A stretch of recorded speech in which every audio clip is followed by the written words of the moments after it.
What's up, everybody? It's your boy Dave back with another Grow Goodies video. Little garden update. Well, we got balls. So, I walked into the garden yesterday and my Blue Dream Citrus Snap happened to grow balls. I mean, this is, the trials and tribulations of, learning to grow regular seeds. I thought we were in a good place. We obviously were not. And I didn't catch it. It is what it is, So now we've got decisions to make. So we're obviously going to cut him down because that's a headache I don't want. And, I can't pull that big fabric pot out of the tent to separate him into another room or something. So sadly, we're going to lose a plant. So we got decisions to make. Obviously cut it down. What do we put in its place? Or can we put something in its place? Is it smart to put something in its place? That's all, the questions I'm looking at right now. So I've got the wackadoo plant, right? And I could transplant the wackadoo into that pot. That was the way I was leaning at first. But truth be told, I really kind of want to leave this system as intact as possible. So digging out a 3-gallon pot worth of soil in the center of this pot, I just don't know if that's smart or where I want to be. So I think what I'm gonna do, well, I know what I'm gonna do. This is which way I'm leaning anyway. Is I'm gonna plant 2 autos in that pot. I got a Fastberry auto, and I also have a White Widow CBD auto. I'm gonna look up what the finish time is on this, and maybe I'll plant just like 1 and 1, opposite sides. I know the Fastberry finishes, as the name sounds, fast. I think the last time I grew it, I think it was about 9 weeks or so, or 10. It was 10, I believe, which would put it right in the time frame of where I think these are going to be, give or take, even if it's like a week and a half or 2 weeks more after I chop down the rest of them. That's fine.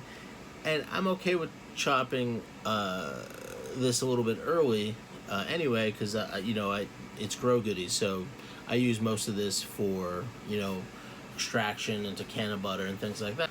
But I do want to grow something, and I was one of my first thoughts was maybe I should grow some tomatoes or something like that in there, but that'll be too long of a process, and I want to turn this pot over into the next round.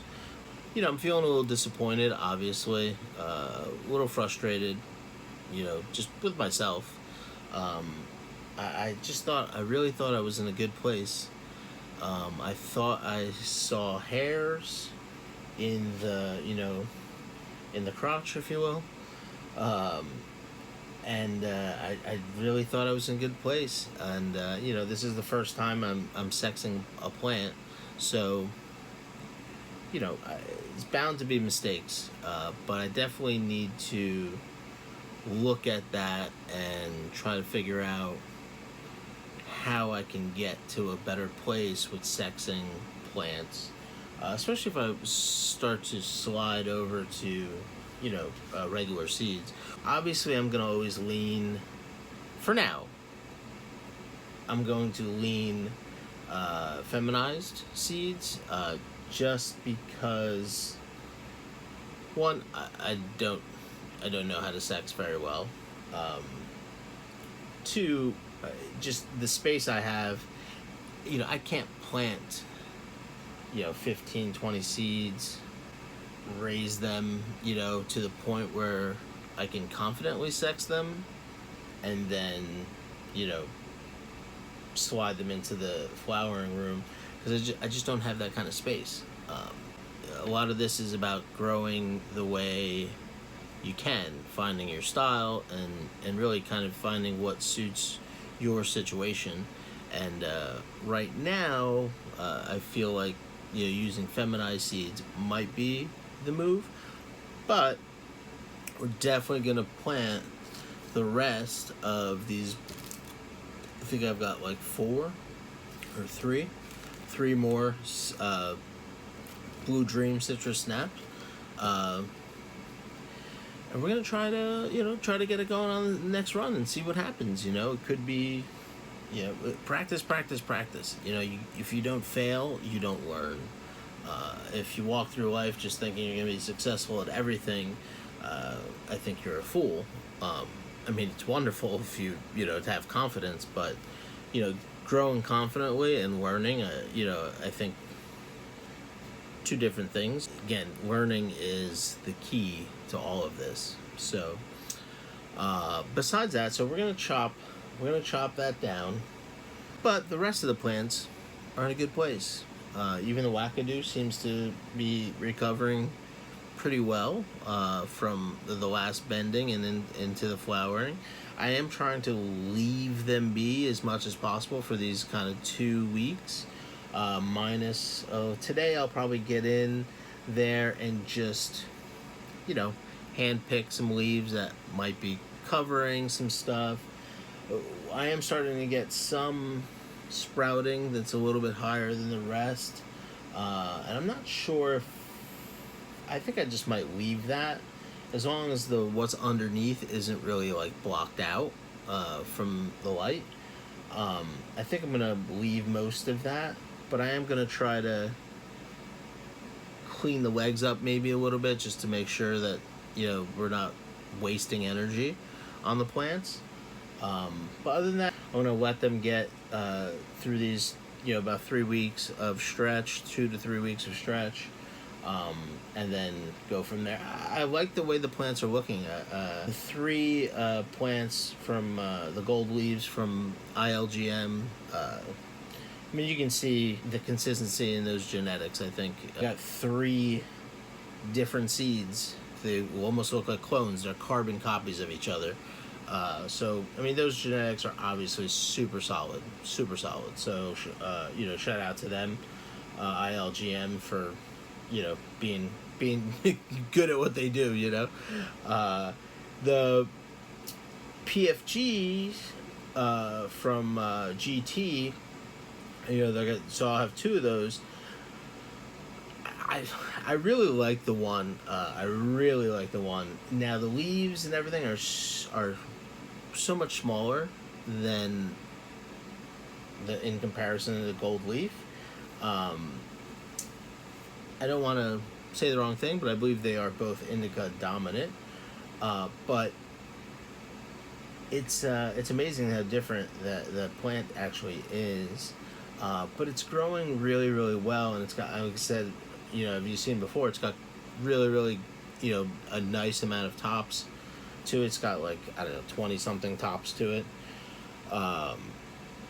But I like the way it looks, but it's staying. The leaves and everything else are kind of staying small, and now that could be genetic makeup.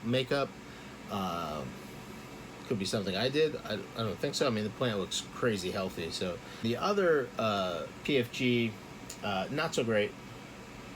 You know, she's runty. She's a runt. You know, she stayed super small. It'd be interesting to see how, you know, it finishes out, and if it gets, how much taller it gets. From a height wise perspective, everything looks pretty good, but, you know, obviously this is just stayed. It's funny. It almost looks like a re-veg, you know, from a bud, where it's like so concentrated, like in the center mass, if you will, and then it's got like the sprouts coming out.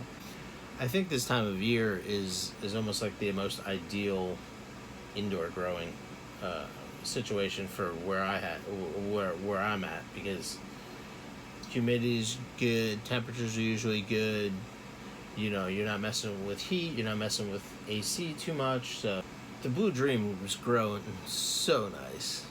That was arguably the most vivacious growing plant that was in the tent.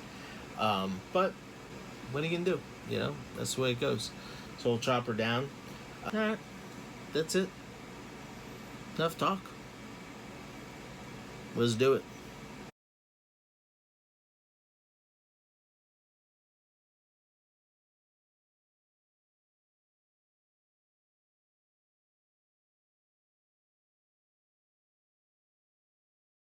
And don't forget, guys, if you're having fun following along, make sure you like this video, comment, subscribe, and ring that notification bell. Thank you.